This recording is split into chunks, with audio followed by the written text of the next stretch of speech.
Ciao, sono Luigi Melacarne e sono qui nel mio ufficio per presentarti il mio nuovo video.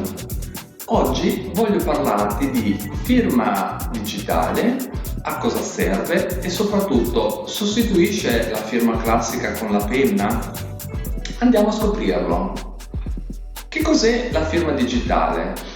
La firma digitale è un sistema informatico che sostituisce, o meglio cerca di sostituire, la firma fatta con la penna. La classica firma manuale. La differenza tra quella manuale e quella digitale è solo il modo in cui si usa. Quella manuale si usa solo sui documenti di carta. Quella digitale si usa solo sui documenti digitali, come per esempio un file di Word, un PDF, una mail, ma non solo questi tipi di documenti digitali. La firma digitale ha lo stesso valore legale di quella manuale e si riferisce ad una sola persona. Questo vuol dire che la firma è solo della persona che la usa, perché dentro il suo microchip sono caricati i dati di chi l'ha richiesta e non ci possono stare più firme, quindi ce ne sta solo una dentro la firma digitale. Quanto costa la firma digitale? Come tutte le cose, anche la firma digitale non è gratis, ma ha un costo che può essere molto diverso da un fornitore all'altro. Mediamente il suo prezzo è abbastanza standard ed è in linea generale. Per acquistare una firma digitale si spende in media dai 25 ai 30 euro più IVA. Per la versione di base sono ovviamente esclusi i costi di gestione o i bolli. Si può avere anche una versione USB dove ci puoi salvare dentro magari delle fotografie o dei file o quello che vuoi, e il suo costo si aggira intorno agli 80 euro. Devi sapere che i dati personali che sono contenuti dentro la firma digitale hanno una scadenza e durano 3 anni, dopodiché li devi rinnovare.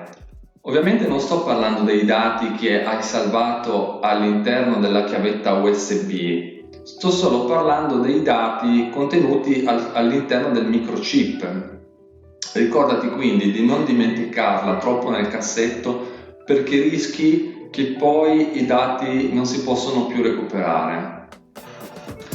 Dove acquistare la firma elettronica? Su internet puoi trovare un sacco di fornitori, ma devi sapere che molti consulenti contabili o fiscali ti danno la possibilità di acquistare la firma digitale direttamente nel loro ufficio. Io, per esempio, offro questo servizio e posso emettere la firma digitale al cliente, che poi la riceverà comodamente a casa sua nel giro di pochi giorni. Se sei interessato all'acquisto della tua nuova firma digitale, puoi visitare il mio sito internet, dove troverai tutte le informazioni su come acquistarla e come riceverla. Come è fatta la firma digitale? La firma digitale è una tessera, se parliamo di quella che non è USB, ed è simile a un bancomat o una carta di credito con un suo microchip. Adesso te la faccio vedere. Ne ho qui una. Questa è la firma digitale. Dietro c'è scritta una cosa, ma questo è il suo microchip. Come vedi è grande come un bancomat. Dentro il microchip, qui dentro, ci sono memorizzati tutti i tuoi dati, come per esempio il nome, il cognome, la data di nascita, il codice fiscale, il sesso se non ricordo male, ed anche il nome dell'azienda che ti ha consegnato la tessera.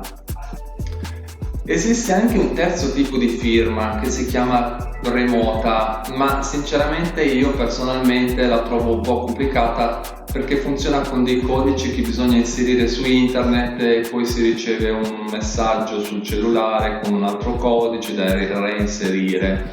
Quindi io personalmente te la sconsiglio, ma ti consiglio di acquistare questa qui. Primo perché è più economica, secondo perché è più facile da gestire.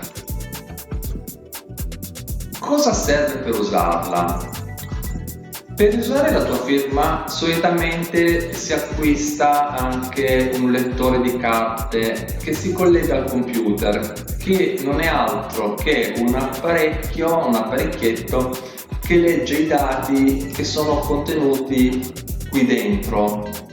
E poi lo dovrai collegare al tuo computer e installare un programmino che legge tutti i dati. Questo è il lettore. Questo qua è il lettore delle tessere. Qui si inserisce la tessera col suo cavo, il suo cavo USB. La tessera si inserisce qui dentro così. Questa è la tessera, così, e si collega al computer. Per la firma digitale a forma di USB il meccanismo di funzionamento è lo stesso di quella a forma di questa qua, con a forma di tessera, solo che non hai bisogno del lettore di carte e non devi installare nessun programma sul tuo computer perché è già tutto dentro la chiavetta. Questo è uno dei motivi per cui costa molto di più comprare la chiavetta a forma di USB. Come ottenere la firma digitale? Per avere la firma digitale devi seguire questi semplici passaggi. Trovare un fornitore che te la vende. Su internet ne puoi trovare quanti ne vuoi, oppure, come ho già detto prima, puoi visitare il mio sito internet per acquistarla. Dopo che avrai fatto il pagamento, dovrai essere riconosciuto o identificato per verificare che sei realmente tu la persona che chiede la firma digitale. Dovrai avere un documento di identità valido e non scaduto. Poi dovrai installare il programmino per poter usare la tua nuova firma, ma ti assicuro che è talmente semplice che in pratica non devi fare nulla perché fa tutto da solo. L'ultimo passaggio che dovrai fare, ma si fa solo la prima volta, è quello di attivare la tessera. Questo passaggio è molto semplice perché basta solo inserire la tessera, come ti ho detto prima, all'interno del suo lettore di firma, aprire il programmino che hai installato già sul tuo computer, inserire il codice di attivazione e il gioco è finito. Nelle istruzioni che io mando ai miei clienti è spiegato tutto molto bene come si deve fare.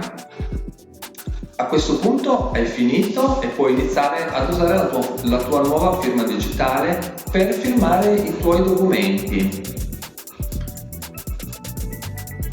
La firma digitale e la fattura elettronica. Vorrei solo avvisarti che le fatture elettroniche che partiranno poi da gennaio 2019 non devono essere firmate con la firma digitale.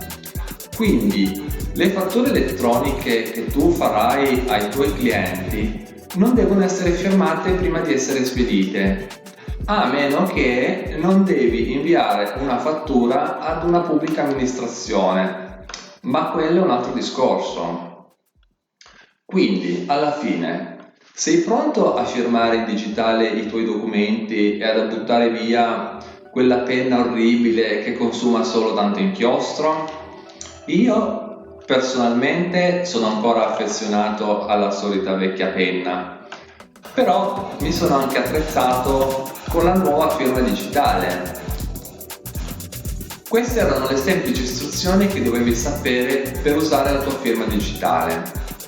Se questo video ti è piaciuto, lascia un commento o mandami un messaggio privato e fammi sapere a che punto sei con la tua contabilità.